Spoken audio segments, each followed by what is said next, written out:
Okay, let's start off today's lesson with the question, what gives you an advantage in a war? I'll give you a couple seconds if you want to push pause here, or if not, we can continue on.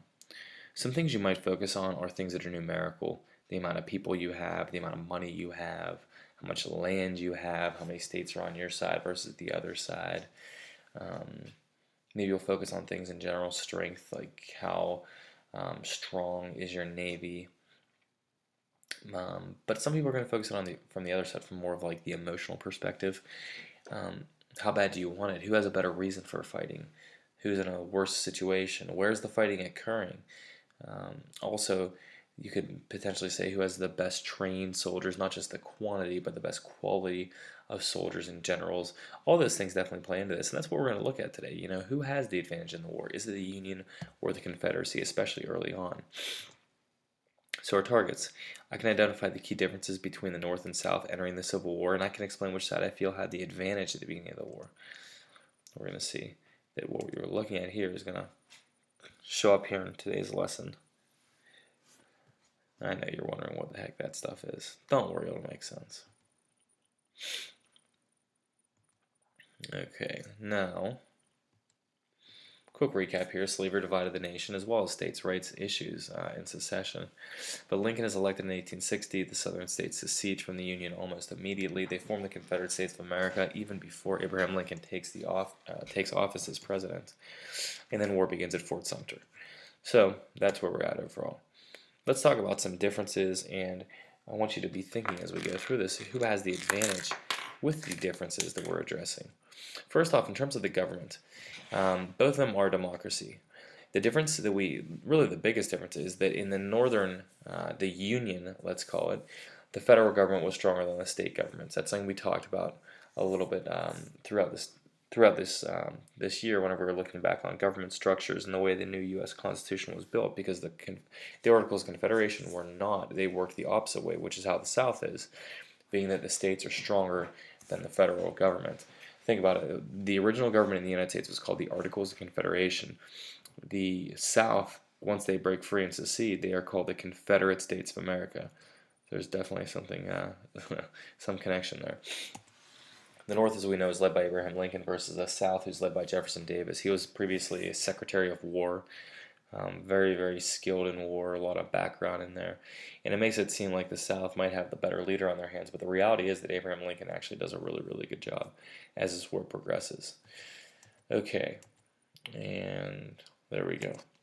So, Lincoln on the left and Jefferson Davis on the right. Some key advantages. The North, they had a stronger economy without a doubt. They were more dynamic, which means they had more things going on.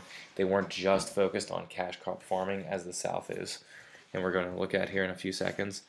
But they had a very strong industry. They also had strong agriculture too. That's one thing that the North doesn't really get credit for, is the fact that their agriculture was great.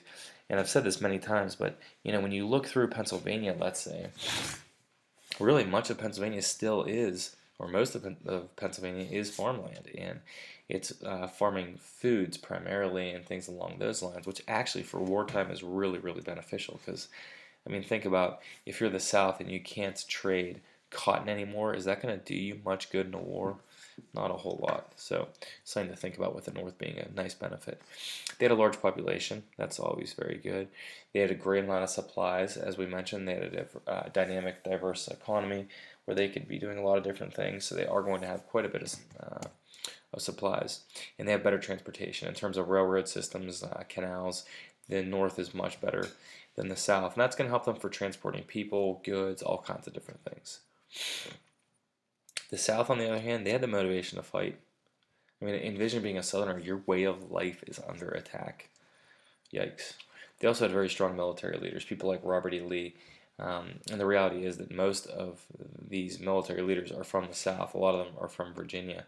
But yeah, that's going to give the South a huge advantage. So even though they don't have the numbers that the North does, they definitely have a motivation to fight, and they've got good leaders. And that's going to be something that's pretty challenging for the Union to overcome.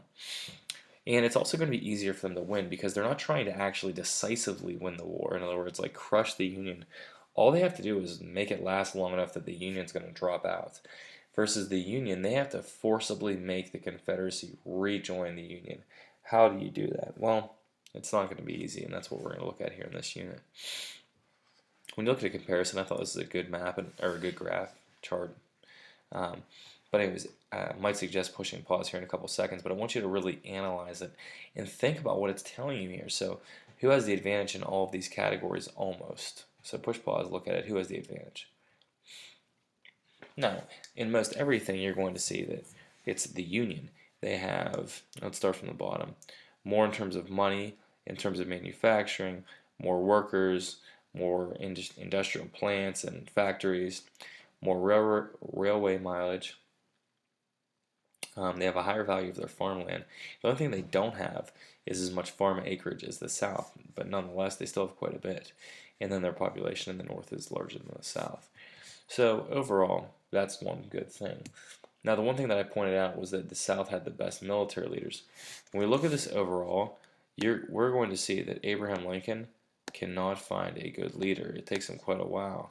He ends up running through quite a few of these guys early on, whether it be McClellan, Burnside. I wonder if you can guess which one Burnside is, and Joseph Hooker.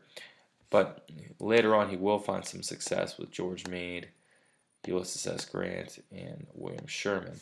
But it is tough for the Union to find those people because most of the best leaders were in the South, like this guy right here, who was their chief leader in the military, which was Robert E. Lee. He was extremely well respected, extremely successful as a military general.